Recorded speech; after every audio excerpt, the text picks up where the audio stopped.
嘿，大家好，这两天呢稍微有点咳嗽呢，那么我就从《伤寒论》当中找了一个很经典的方子，叫麻杏石甘汤。麻杏石甘汤呢是止咳的一味良药。那今天呢我就把这个方子呢跟大家一起分享一下，那也看看我的一个效果啊。首先呢，这个方子呢，主要的药呢有4味构成，一个是炙甘草，第二呢杏仁，第三呢生石膏。第四呢，麻黄。那么在这4味药当中呢，麻黄呢是主药，是君药，其他几味为臣药，为使药。所以呢，那么今天把这个方子给大家共享一下啊。首先的话呢，我们先看生石膏，生石膏呢是需要24克，24克。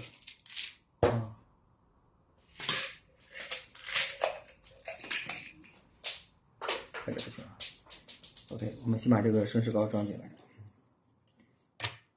来。第二个药呢是麻黄，麻黄呢12克。大家用量记得啊，在这个用量的过程当中呢，麻黄呢是生石膏的1半就可以。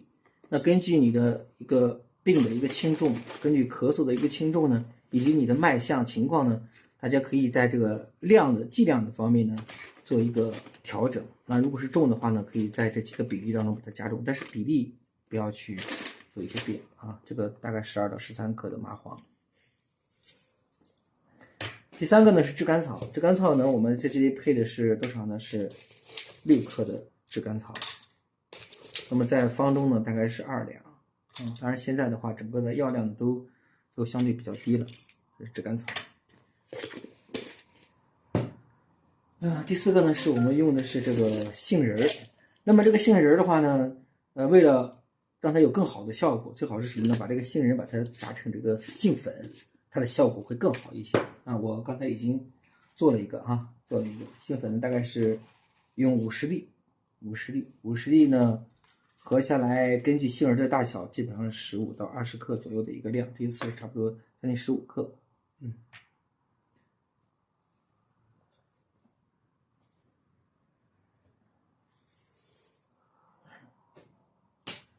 OK， 那么这几个药完成以后呢，我们其实还有几个，还有几个，一个是呢，我们用大枣和生姜可以作为药引，因为通常的情况下，我这边是有点脾虚的，所以说我会用这个放大概10克大枣啊，可以补这个脾虚的。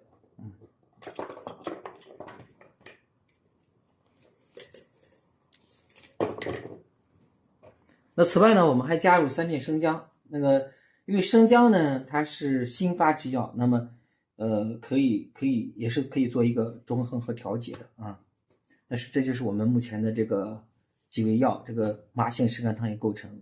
大家如果有这种情况，然后又不太好，持续不好的情况呢，大家可以尝试一下这个方子啊。当然，那么就要有病一定要去医院，请专业的医护人员去进行相应的处理。